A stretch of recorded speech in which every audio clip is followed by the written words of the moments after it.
J'ai souvent remarqué que vous aimiez beaucoup les vidéos multi-déclencheurs et vous aimez aussi beaucoup mon chuchotement. Vous êtes nombreux à me dire que vous êtes sur ma chaîne pour mon chuchotement proche du micro. Alors aujourd'hui, je me suis dit que j'allais un peu marier mon chuchotement avec des triggers et notamment en vous montrant des objets qui comptent énormément pour moi et bon, ils sont gradués, hein. Il y en a qui comptent plus pour moi que d'autres, mais du coup ils ont tous une signification et je vais essayer de faire des petits bruits pour vous reposer et faire en sorte que vous fassiez un gros dodo, gros dodo, gros dodo, gros dodo, gros dodo.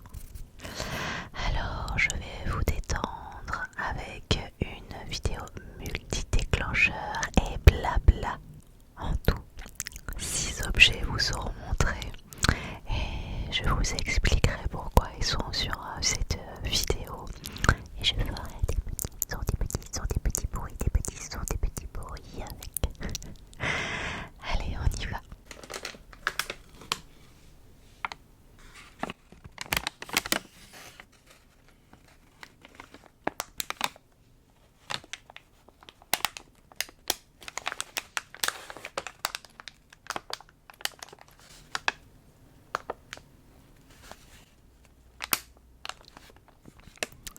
Alors, pour commencer, je vais démarrer avec ceci. Je l'ai eu il y a quelques jours de ça. C'est ma patronne qui me l'a offert en rentrant de vacances. Je sais qu'on aime bien s'offrir un petit truc à chaque fois qu'on rentre de vacances et je trouve ça adorable, ça prouve à quel point on s'entend bien. Et du coup, moi je lui ai ramené une boîte de balais bretons, hein, parce que je ne sais pas si vous l'avez vu, mais je vous ai fait un vlog pardon, sur la Bretagne, sur nos vacances bretonnes, et je lui ai ramené du coup des petits balais bretons. Et elle a été en Touraine chez des amis. Et bon, alors c'est peut-être l'objet le moins fort significativement dans cette vidéo, mais il faisait un son tellement divin et ça me touchait de la part de ma patronne que je l'ai mis dans cette vidéo. Alors qu'est-ce qu'il y a à l'intérieur? Je vais vous montrer.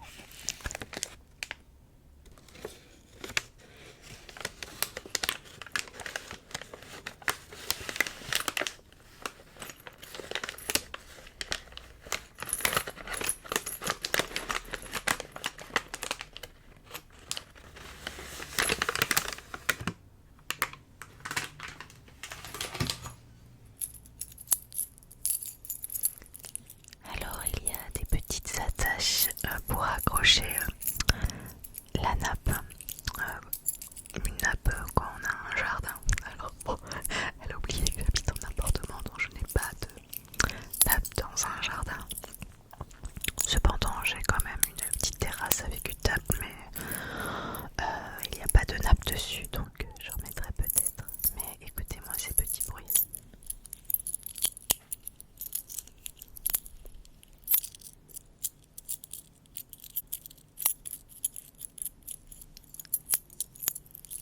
Elle m'a dit que quand elle les a vus, elle les a touchés et elle a vu que ça faisait un bruit sympathique et ça l'a détendue. Et du coup elle a pensé aux vidéos ASMR que je filmais. Bon, je vous les montre quand même. Alors par exemple il y a, je sais pas si le focus se fait correctement. Il y a une petite brouette, donc il y a une petite pince afin d'accrocher sur la nappe pour pas que ça s'envole. Et comme c'est sur le thème du jardin, il y en a d'autres. Alors là j'en ai sorti que deux, j'en ai posé un, ça fait un peu de bruit. Là il y a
penser aussi au côté ASMR et ça, je trouve ça purement génial.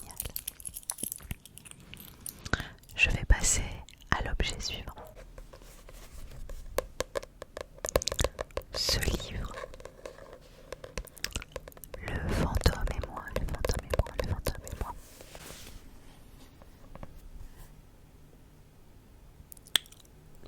Le fantôme et moi. Alors, c'est un très vieux livre de l'école des loisirs et c'est le livre qui m'a fait aimer la lecture. J'étais petite, j'étais en CE1. J'avais emprunté ce livre à la bibliothèque. J'avais fait un petit exposé d'ailleurs en classe là-dessus et je l'ai rechroniqué, entre guillemets, enfin re-exposé en CM1 dans une autre classe. C'était dans mes premiers livres sans, comment on appelle ça, sans images.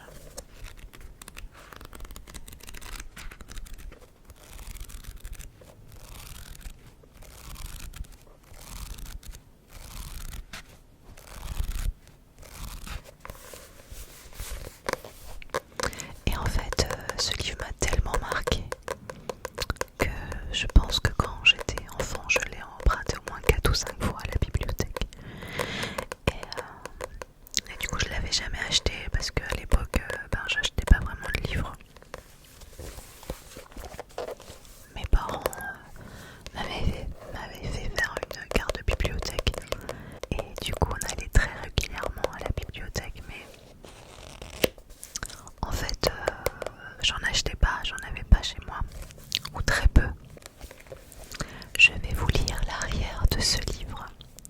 Le fantôme et moi. Prenez garde au fantôme. Et voilà ce qui était écrit sur la porte. Mais comme Bertie Boggin était un petit peu trop petit pour savoir lire, il entra quand même. Et c'est ainsi qu'il fit la connaissance du fantôme qui était assez vieux mais très gentil et que le fantôme devint son meilleur ami. Et un meilleur ami c'est très bien, surtout quand on a un frère et une sœur qui eux ne sont pas forcément gentils, qui par exemple n'arrêtent pas de dire que les fantômes n'existent pas.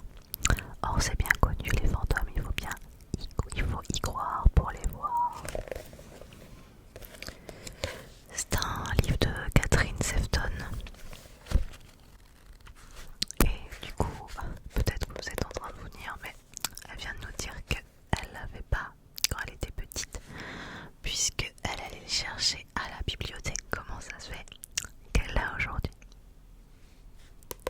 Alors, une fois grande, j'ai voulu me l'acheter parce qu'il compte énormément pour moi. Je suis quelqu'un qui aime beaucoup lire, mais tout a commencé avec lui. Et du coup, ça me tenait vraiment à cœur de l'avoir. Et je l'ai chargé partout sur internet et je l'ai trouvé d'occasion sur eBay. Alors, je l'ai acheté tout simplement. Et je compte bien le donner à mon fils, le léguer. Je l'aimais trop.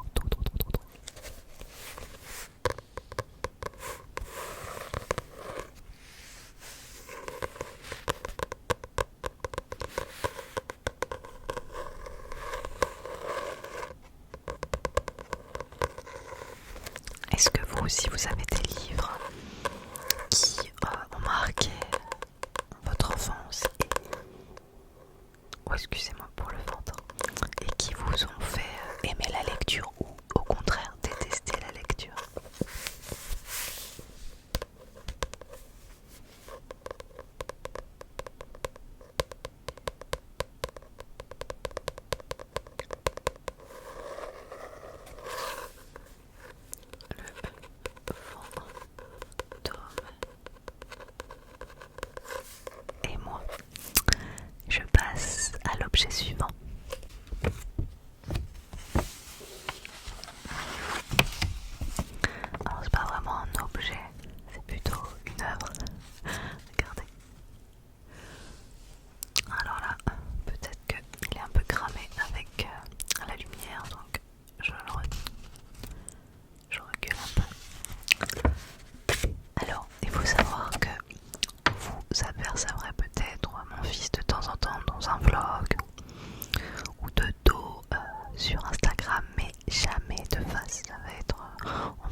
son anonymat, hein. C'est moi, maman écureuil.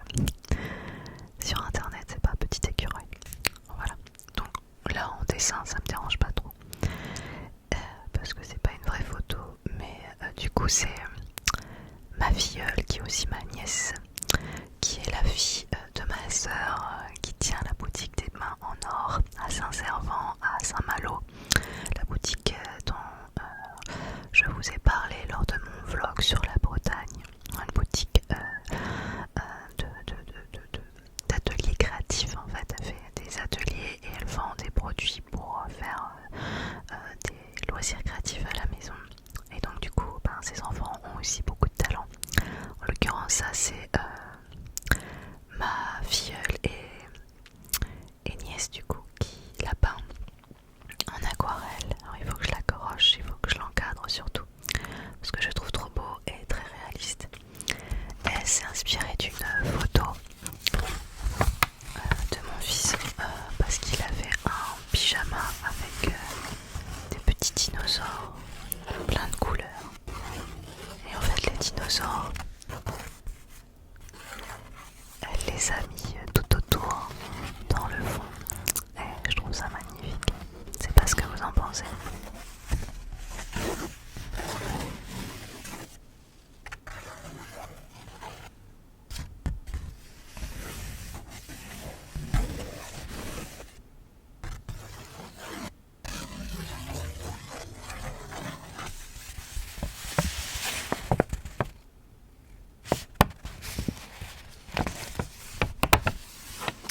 Voilà, elle a un talent de fou. Elle fait beaucoup d'aquarelles sur des visages des gens. Sa petite sœur a aussi un énorme talent. Elle fait plus de l'huile, sa petite sœur. Enfin voilà, une famille d'artistes.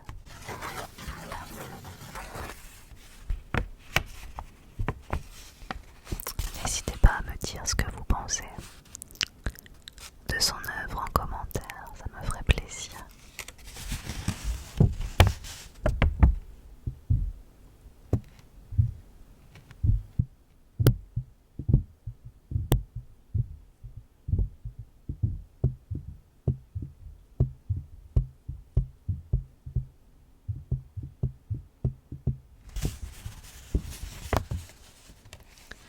Alors je vais passer à l'objet numéro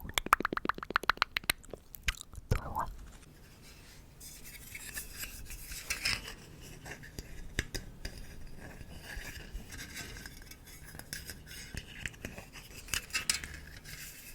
Alors ça, je crois que c'est peut-être un des objets qui compte le plus pour moi au monde.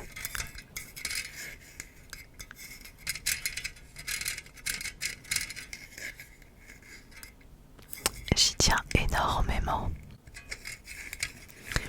En fait, c'est mon père qui me l'a offert quand j'étais petite. C'est pour mettre un crayon à l'intérieur. Avec ce petit ressort. Alors, mon père est décédé quand j'avais 29 ans d'un cancer. Ça a été quelque chose de très dur et c'est toujours quelque chose qui est très dur pour moi.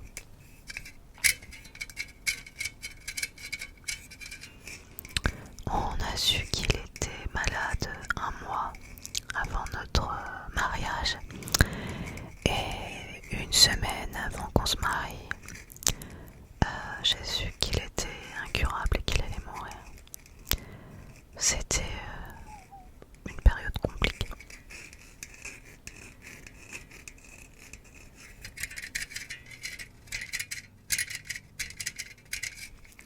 Du coup, parce que ça vient de mon père déjà, c'est très important. Mais même avant qu'il meure ou qu'il soit malade, cet objet était déjà important pour moi. Mon père était militaire et du coup, il était des fois parti, forcément. Et du coup, des fois je le voyais pas pendant un moment. Et un jour,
ce jour comme toute ma vie, je pense.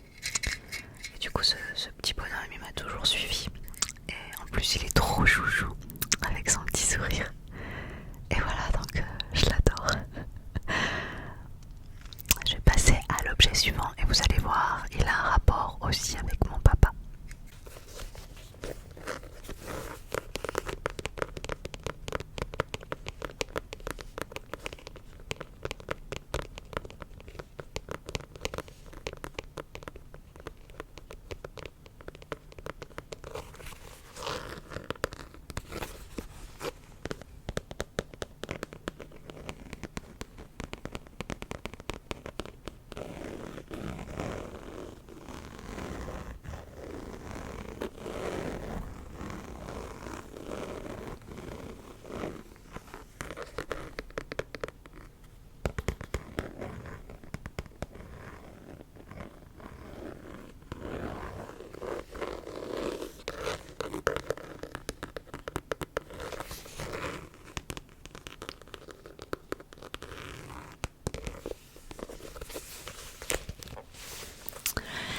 Il s'agit donc d'une paire de Ray-Ban qui appartenait à mon papa.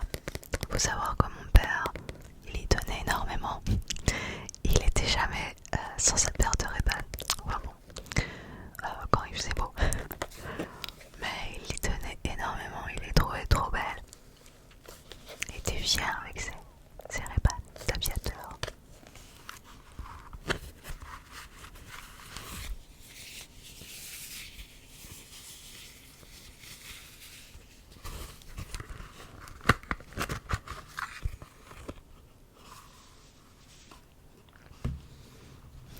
Il y a encore du sable dessus.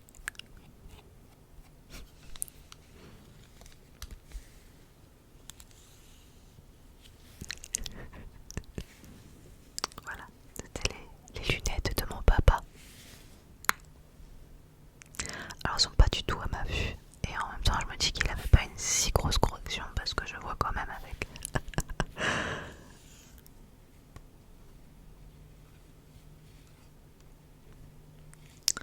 Voilà, je vais pas taper dessus parce que j'y tiens. J'ai peur de les abîmer. On préfère faire du bruit avec la boîte.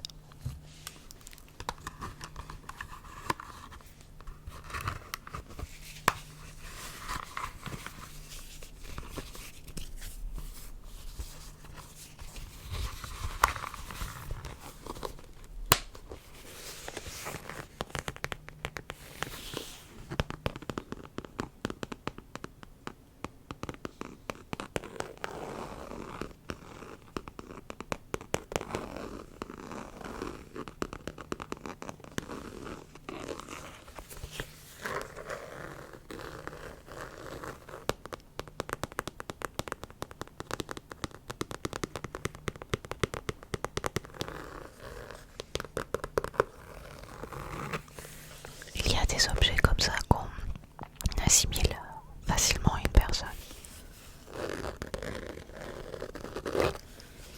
Pendant longtemps, je pense que pour moi, ça a été un sac en forme de guitare. Je l'ai mis pendant peut-être au moins 6 ans facile, 6-7 ans jusqu'à ce que le sac craque en fait. C'était un sac de la marque Cannabis, une marque bretonne de chez moi. Et j'étais tout le temps avec ce sac en bandolière comme ça. Donc ça faisait une grosse guitare rose. Le sac était magnifique, rose et noir. Je crois que c'est le sac que j'ai le plus kiffé dans toute ma vie. Et du coup je pense que ceux qui me connaissaient à l'époque, s'ils devaient dire un objet pour me caractériser, c'était vraiment mon sac guitare. Est-ce que vous avez un objet comme ça qui vous caractérise tout particulièrement? Aujourd'hui je ne sais pas s'il y en a un qui vous caractérise plus qu'un autre. Allez, je vous montre le dernier objet. Cette boîte.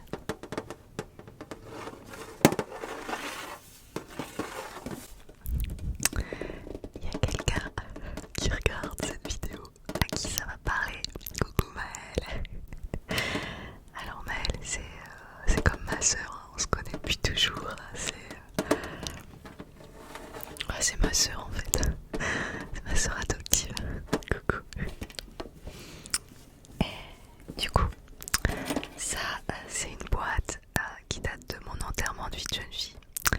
Et toutes mes copines ont mis plein de choses dedans, des petits mots, des petits cadeaux.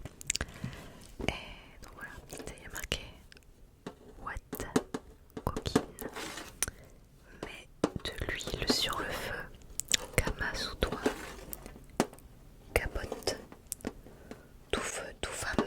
Enfin plein de petits jeux de mots un peu rigolos qui datent en fait de mon enterrement de vie de jeune fille.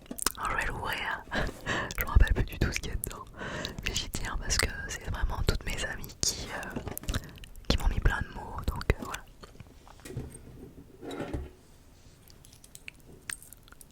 Ah yes, je l'ai ouvert. Je vous ai épargné un petit peu le moment où j'étais en train de galérer avec les clés.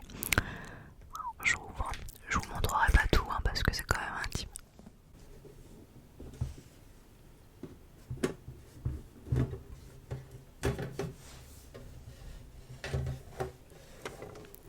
Tada.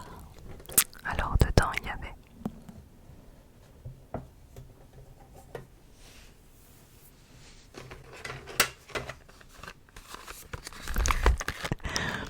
des tutos pour bébé. En fait, je les ai jamais utilisés parce que notre fils n'aimait pas ça. Enfin, il a jamais pris la tute.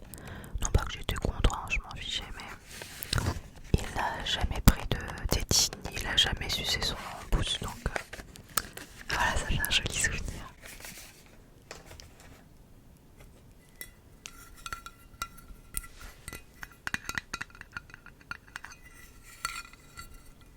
Une boîte avec marqué pilule d'amour, arôme naturel.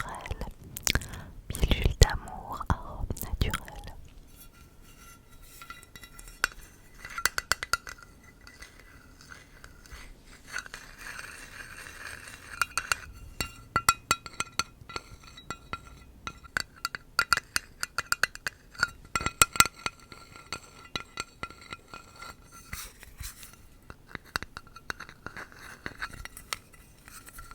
Alors je me rappelle plus s'il y avait des petits bonbons dedans, mais en tout cas la boîte est vide.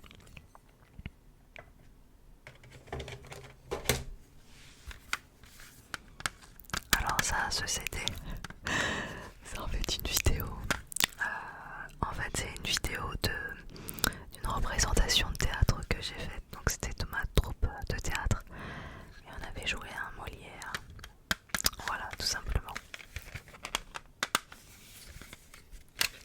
Le théâtre ça me manque un peu. J'en ai fait pendant 3 ans.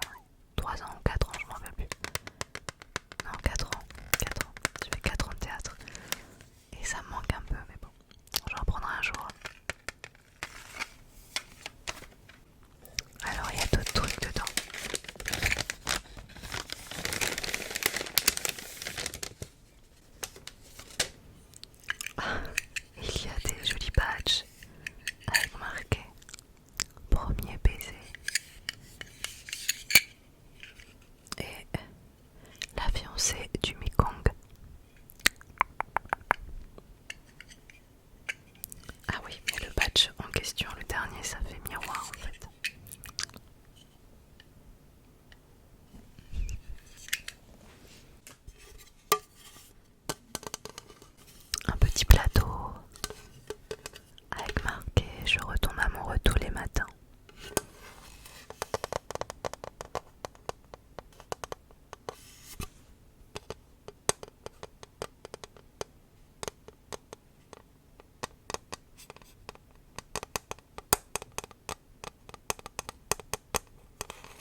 Ensuite, il y a plein de mots. Plein de mots. Et encore des mots. Vive la future mariée.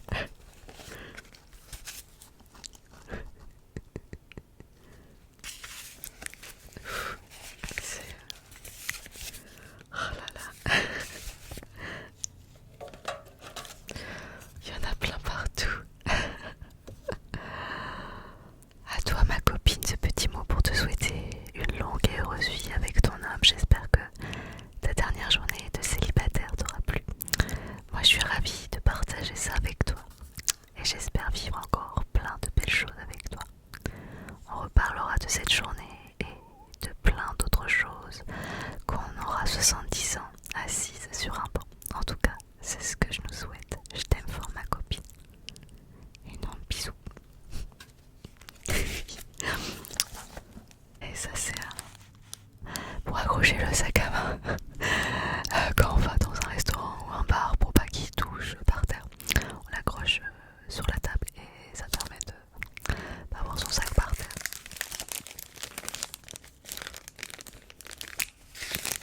Top. Bon, il y avait ça aussi,